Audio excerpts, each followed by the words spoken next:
Hi hello नमस्कार, कशा आहात सर्वजण? मस्त मजेत ना? तर चला, नवीन एका व्हिडिओमध्ये मी सुजाता आपल्या सगळ्यांचं अगदी मनापासून स्वागत करते. आणि सगळ्यात अगोदर महाराष्ट्रीयन बेंदूरच्या सगळ्यांना खूप खूप शुभेच्छा.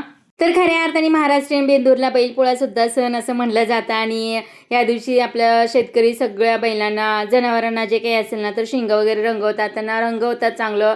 आणि त्या दिवशी पूर्ण आराम असं जनावरांना देत असतात. म्हणजेच काय, तर बैल शेतकऱ्याचा खरा साथीदार आहे ना, तर तो बैल असतो.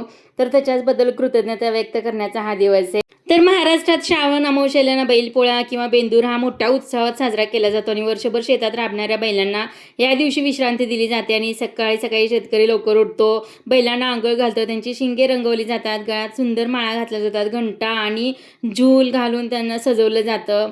आणि त्यानंतर बैलाची पूजा करून त्यांना पुरणपोळी, गूळ, चारा इत्यादी सर्व म्हणजे आवडीचे गोड पदार्थ ना शेतकरी आपल्या बैलांना वगैरे खाऊ घालत असतो. गावातून मिरवणूक काढतात. तसंच आमच्या गावामध्ये सुद्धा तर खूप मोठी असं बैलांची मिरवणूक वगैरे सुद्धा काढली होती आणि छान असं साजरा करतात. अगोदर हे सगळं बघायला खूप भारी वाटत होतं, पण आता काही बघण्यात येत नाही जास्त.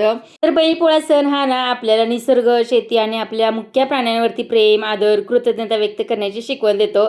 सर्वांना बैलपोळा आणि बेंदूरच्या खूप खूप शुभेच्छा. आणि आता प्रत्येक सणाला आपण ही पुरणपोळी बनवतच असतो. आपली म्हणजे पारंपरिक पद्धतच आहे. कोणताही सण असला की आपण महाराष्ट्रीयन सगळेजण पुरणपोळीचा स्वयंपाक करत असतो. आणि काय झालं काय माहीत नाही, आज अचानक माझी पुरणपोळी बिघडली. इतकी वर्ष पुरणपोळी करते, पण आज काही चूक झाली तेच कळेना. आणि तुमच्यासोबत म्हटलं थोडंसं शेअर करावं हे. आणि तुमच्याबाबत सुद्धा असं कधीतरी झालं असेल की बाबा प्रत्येक वेळेस वेगळं छान होतं आणि आज काहीतरी कधीतरी बिघडतच असतं. तसंच माझ्याकडून सुद्धा आज पुरणपोळी बिघडलेली आहे.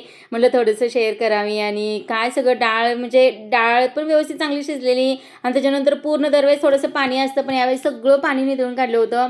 आणि गूळ वगैरे सगळं चिरून अगदी व्यवस्थित त्यात घालून मेल्ट केलेला, पण ते काय घट्ट होतच नव्हतं, पातळच राहिलेलं थोडंसं. आणि ते सगळं आहे ना मी करून घेतलं तरीसुद्धा हे अशा प्रकारे पुरण झालं बघा. थोडंसं यावेळेस पातळच झालेलं आहे का माहीतच नाही, मला काही कळलंच नाही. आणि सगळं बारीक केल्यानंतर लक्षात आलं की हे तर खूपच पातळ झालं. त्याच्या पुरणपोळ्या कशा येतील काय येतील ना, तर ते मलाच कळणं झालं. मग हे सगळं आहे ना तर एका कुकरच्या डब्यामध्ये काढलं आणि थोडा वेळ फ्रीजमध्ये ठेवूया म्हटलं. आणि सगळं हे पुरण बघा आता किती पातळ दिसतानाच किती पातळ दिसते.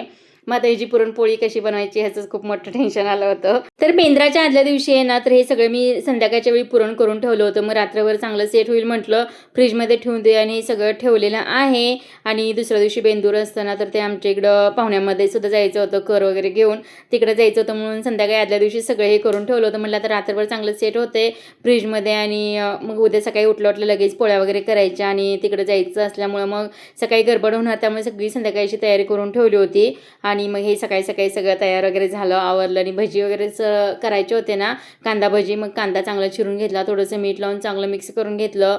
नंतर कोथिंबीर, जिरं आणि असं काही काय घालतात ना तर ते सगळं घातलेलं, मिरची वगैरे, ओवा घातला, कोथिंबीर, कढीपत्ता सगळं घातलं. आणि पाणी अजिबात घालायचं नाही आहे, हे चांगलं मिक्स करून घ्यायचं. आणि थोडंसं आपल्याला पाण्याचा हात लागेल ना तर नंतर थोडंसं पाणी घातलं तरी चालेल.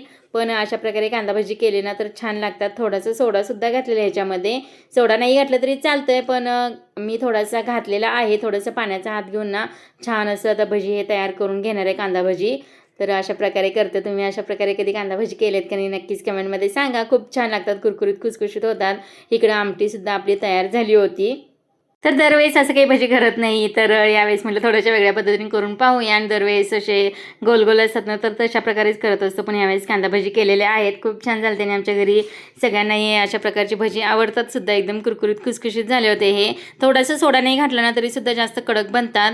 आणि हा काही पुरण आहे ना, हे पुरण आहे ना तर हे अशा प्रकारे फ्रीजमध्ये ठेवलं ना तरीसुद्धा पातळच झालं होतं. तर भरताना इथं काही दाखवलं नाही, एकदम असं जास्तच असं पातळ वाटत होतं मला.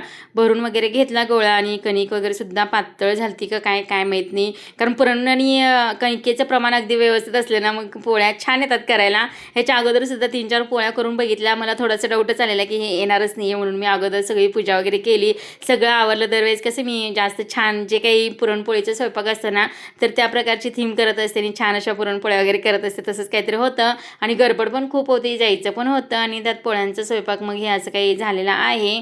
तर आता हे पातळ झालेलं काय करायचं, मग म्हटलं मग थोडंसं पातळ कापड असतं ना कॉटनचं तर ते घ्यायचं. तर त्याच्यामध्ये हे सगळं पुरण घालून घ्यायचं आणि जेवढं पाणी निघतं ना तर तेवढं काढून घ्यायचं. तर तोच प्रयोग करत होते मी. आणि परत सगळं झाल्यानंतर मग मी बघितलं बाबा असं असं पुरण झालं तर काय करावं लागेल काय, असं थोड्याशा टिप्स बघितल्यानंतर कळालं की जास्त पातळ पुरण झालं तर त्याच्यामध्ये आपण थोडंसं बेसन पीठसुद्धा ॲड करू शकतो आणि त्यांनीसुद्धा हे होतं अगदी व्यवस्थित होतं, किंवा मंद आचेवर बारीक करत राहायचं. पण मला वाटलं हे जास्तच पातळ होणार आपण गरम केल्यानंतर, म्हणून तो काही प्रयोग केला नाही तर मी. आणि ते कापडामध्ये घातलं सगळं आणि थोडंसं पाणी आहे ना गुळाचं निघतंय का पाहिलं तर थोडंफार निघालेलं आहे, पण थोडंसं बिघडलं ते बिघडलं, अगदी व्यवस्थित काही पुरणपोळ्या आल्याच नाही त्यावेळेस. तर अर्चनाचं असं म्हणणं होतं की पुरणपोळी क्वीन आहे ना तर तिचा आज कॉईन झालेला आहे, असं काय काय चाललेलं आमची गंमत मज्जा मस्ती चालू होतं. पण असं टेन्शन आलं की त्या पुरणपोळ्या कशा येणार काय येणार ना, तर तेच चालू होतं. आणि तर जे काही पाणी असतं ना गुळाचं तर ते पण जास्त निघलं नाही आणि पातळच झालं. म्हणजे एखाद्या वेळेस कसं होतं माहिती आहे का, गुळसुद्धा चिकटक असेल किंवा काय असेल ना तर ते असं बिघडू शकतं. आणि हे बघा तरीसुद्धा पातळच राहिलेलं आहे. मग थोडंसं पहिला करून बघितलं, पाणी काढून बघितलं आणि थोडंसं ठेवलं तसंच, जायचीसुद्धा गडबड होती. मग ते भरून बघितलं, पातळ झालेलं. थोड्याफार चांगल्या आल्या, थोड्याफार केल्या, जास्त काही केल्याच नाही. नंतर थोड्याच केल्या. तर पिठाच्या केल्या असताना तर झाल्या असं, कणिक थोडीशी घट्ट, कणिक पातळ असेल तर थोडंसं आपण गव्हाचं पीठ ॲड करून ना घट्ट करून थोडंसं पातळ झालेलं पुरण त्याच्यामध्ये ॲड केलं तर ती पुरणपोळी अगदी व्यवस्थित येऊ शकते. पण तेलाच्याच करायच्या होत्या आणि त्याला तेलाची करायचं म्हटलं की अगदी परफेक्ट कणिक पुरण अगदी व्यवस्थित लागतं. तर आज थोडंसं बिघडलेलं आहे. तुमच्याकडे काही टिप्स असतील, कणिक पातळ झाली असेल किंवा पुरण पातळ झालं असेल तर थोड्याफार तुमच्या आयडिया काहीतरी असतील तर त्यासुद्धा नक्कीच मला हे सांगा, कमेंट करून सांगा आणि तशा प्रकारे मी करण्याचा प्रयत्न करेल. आणि दरवेळेस तर काही बिघडत नाही, पण ह्यावेळेस बिघडलेलं आहे. चला, बिघडलेलं आहे तर आहे, थोडंसं तुमच्याशी शेअर करावं म्हटलं, कारण तुमच्याकडून सुद्धा मला थोडंसं नॉलेज मिळेल. आणि मी ह्याच्यामध्ये थोड्याशा टिप्स वगैरे टाकलेल्या आहेत, कणिक पातळ झाली की काय करायचं किंवा पुरण पातळ झालं की काय करायचं, तर ते सुद्धा तुम्हाला थोडंसं कळेल. आणि मी फक्त इथं कॉटनच्या कपड्यातनंच असं पाणी काढलेलं आहे. पण बऱ्याच टिप्स अशा आहेत की बेसन पीठ, गव्हाचं पीठ थोडंसं भाजून ना तर पुरणामध्ये घातलं तरीसुद्धा पाणी ते शोषून घेतं आणि आपलं पुरण अगदी एकसारखं येतं. आणि कणिक पातळ असेल तर थोडंसं गव्हाचं पीठ घालून घट्ट करू शकतो. ह्या काही अशा टिप्स आहेत. आणि ही बघा पुरणपोळी माझी पूर्ण बिघडलेली आहे आज. असू दे म्हटलं आता काय, पण टेस्टला एकदम छान झाला होता, मस्त झाला होता, गोड वगैरे अगदी व्यवस्थित झालं होतं या पुरणपोळ्या. आणि तुमच्याकडून असं कधी होतं का नाही नक्कीच कमेंटमध्ये सांगा. तर मला एखादी तर पुरणपोळी चांगली बनवायचीच होती, मग तोच प्रयत्न आमचा चालू होता. आणि बाकीच्यांना सगळ्यांना पुरणपोळी खायची सुद्धा होती. मग झालंय म्हटलं तोपर्यंत नैवेद्य वगैरे दाखवून घेतलं. इथं सगळी पूजासुद्धा झाली होती. नैवेद्य वगैरे दाखवून आहे ना मग बाकीच्यांना सगळ्यांना मुलांना वगैरे खायला वगैरे दिला, गरम गरम तूप पोळी वगैरे. आणि परत आणि एखादा ट्राय करूया बघूया म्हणून मग मी परत आणि ते घेतलेलं आहे करण्यासाठी. आता कणिकसुद्धा पातळच आहे एकदम आणि पुरणसुद्धा पातळच आहे, त्यामुळं लाटता तर व्यवस्थित येतच नव्हतं. मग म्हटलं थोडंसं हातानेच आहे ना तर ते करून पाहूया म्हटलं. तर पुरण पण एकदम पातळ असल्यामुळे, कणिक पण पातळ असल्यामुळे ते अगदी व्यवस्थित झालं. आणि प्रत्येक वेळेची जी काही स्टेप बाय स्टेप पुरणपोळी असते ना तर तीसुद्धा खूप छान लागते. आणि प्रत्येक वेळेस मला करावीशी वाटते ती पुरणपोळी. ती काय आता वेळेस नव्हतं त्यामुळे मी काही ट्रायच केली नाही आहे. अशा प्रकारची ही पुरणपोळी आहे ना तर ती हातानेच सगळी पूर्ण अगदी व्यवस्थित करून घेतली. खूप छान होतात, म्हणजे लाटण्याचा वापर न करता सुद्धा इथं हाताने सुद्धा या पुरणपोळ्या करू शकतोय. दोन्ही पण पातळ झाल्यामुळे थोडंसं गोंधळ झालेला आहे आज. आणि चुका ह्या आपल्या सगळ्यांकडून होतच असतात आणि स्वयंपाकघरात चुका सगळ्यांकडून ह्या होणारच होणार.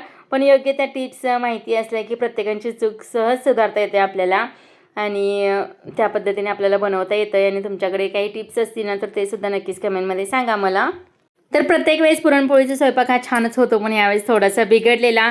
पण आता असू दे म्हटलं, थोड्याशा टिप्स काही माहिती तुमच्याकडून मला थोडीशी मिळेल किंवा माझ्याकडून तुम्हाला थोडीशी मिळेल. छान छान अशा टिप्स मी शेअर केलेल्या आहेत. जर काय इथून पुढं पुरण पातळ झालं ना तर मी सुद्धा त्या टिप्स वापरणार आहे. आणि त्यामुळं ते सुद्धा बघणार आहे कसं होतं आहे काय होतं आहे करून. तुम्हालाही थोडंसं टिप्स मिळतील म्हणून हा व्हिडिओ शेअर केलेला आहे. आणि छान छान अशा पुरणपोळ्या टेस्टला मस्त झाल्या होत्या. फक्त तुटत होत्या, फुटत होत्या, असं काहीतरी होत होतं. अगदी व्यवस्थित काय आलेल्या नाहीत. असू दे म्हटलं, चुकल्या तरी चुकल्या, पण चुकीतूनच आपण सुधारत असतो ना. तर त्यासाठीच हा व्हिडिओ शेअर केलेला आहे. आणि हा व्हिडिओ जर का तुम्हाला आवडला असेल ना तर नक्कीच चॅनलला सबस्क्राईब करा आणि कमेंट करायला सुद्धा अजिबात विसरू नका. तुमच्या इकडे बेंदूरचा सण कसा साजरा करतात ना तर ते सुद्धा नक्कीच कमेंटमध्ये सांगा, मला सुद्धा कळेल. आणि कोणत्या गावातून व्हिडिओ पाहताना तर ते सुद्धा सांगा, म्हणजे मला सुद्धा कळेल की आपले व्हिडिओ कुठल्या म्हणजे गावातून पाहिले जातात. वेळ असेल तर नक्कीच कमेंट करून सांगा. तर अशा प्रकारे ह्या पुरणपोळ्या झालेल्या आहेत. तूप लावून तर एकदमच मस्त लागतात आणि गरम गरम तर काय पुरणपोळी खायची म्हणले की एकदमच भारी लागते.